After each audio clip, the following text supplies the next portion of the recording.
All right, so let's jump right in. What if I told you that a photographic memory isn't some superpower you're born with? What if it's actually just a skill? A simple technique that literally anyone can learn. Well, today we're going to unlock an ancient algorithm for your mind. It's called the memory palace.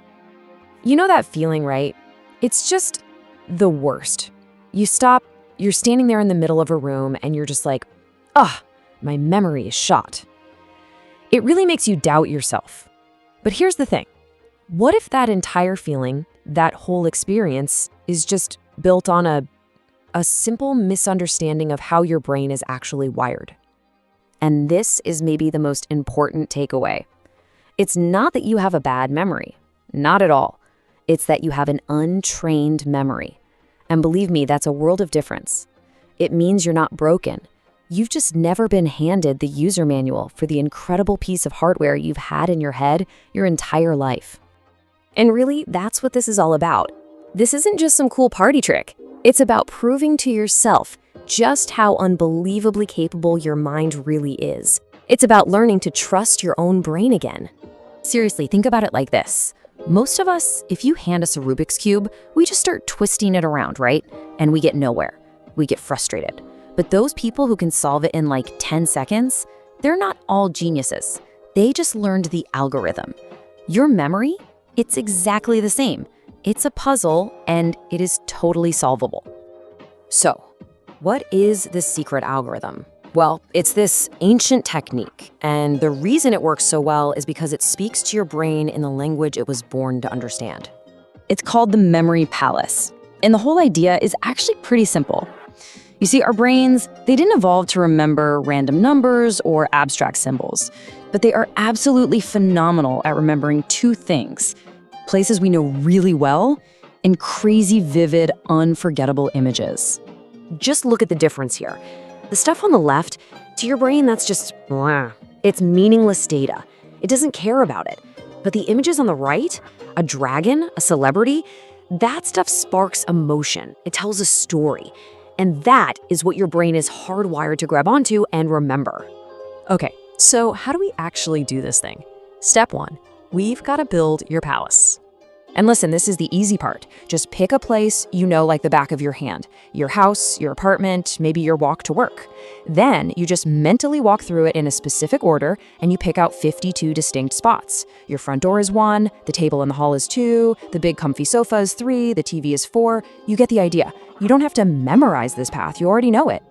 All right, your palace is ready to go. Now it's time to populate it with some interesting characters. Step 2 is all about taking every single one of those boring playing cards and turning it into something memorable. This is where you get to be creative. Every single one of the 52 cards becomes a person, an animal, an object. And the rule is, the crazier, the better. Your favorite actor for the King of Hearts? Awesome! A giant fire-breathing dragon for the Ace of Spades? Even better! The more ridiculous and emotional it is, the more it's gonna stick in your brain. Okay, let's try a quick run-through. So you sit down, you shuffle your deck, and you flip over the very first card. And let's say it's the Ace of Spades. And what was the very first spot in your memory palace? Your front porch. So now all we have to do is combine the two. And don't just, picture it, feel it. See the flames flickering, smell the smoke, hear that thing roar. You want to make that image as intense and as emotional as you possibly can, because now that dragon is anchored to your front porch. Okay, moving on. You flip the next card in the deck, and it's the King of Hearts. So you take a mental step inside your front door, and you arrive at the second location on your path, that little table in the hallway. Can you see it? The spaghetti is flying everywhere. You can hear them laughing. It's just a total mess. And bam, you've now linked that new crazy image to your second spot. You just keep doing this. You walk through your palace in your mind and you place one wild character at each of your 52 locations. So, you've done it. You've placed all 52 cards.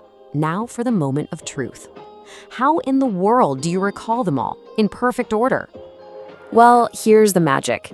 You don't try to remember anything. You don't strain. You just go back to your front door in your mind, and what do you see? The dragon, of course. So you know the first card is the ace of spades. Then you walk inside to the hallway table. What's going on there? Oh yeah, the spaghetti disaster, the king of hearts. It really is that simple. I'm telling you, the first time you do this successfully, it feels impossible. It feels like you've unlocked some kind of superpower. But it's not magic. It's just you finally communicating with your brain in its native language of images and places for the very first time. And honestly, this goes so much deeper than just memorizing a deck of cards. This is about fundamentally changing the relationship you have with your own mind. Learning this one skill is proof that you are not forgetful or slow. It proves that your mind is an incredible, powerful tool. You just needed the instruction manual. You absolutely deserve to feel that kind of confidence every single day. So I'll leave you with this question. A deck of cards, that's just the beginning. You can use this for speeches, for learning a language, for studying for a test, literally anything. The only limit is your imagination. So what will you build in yours?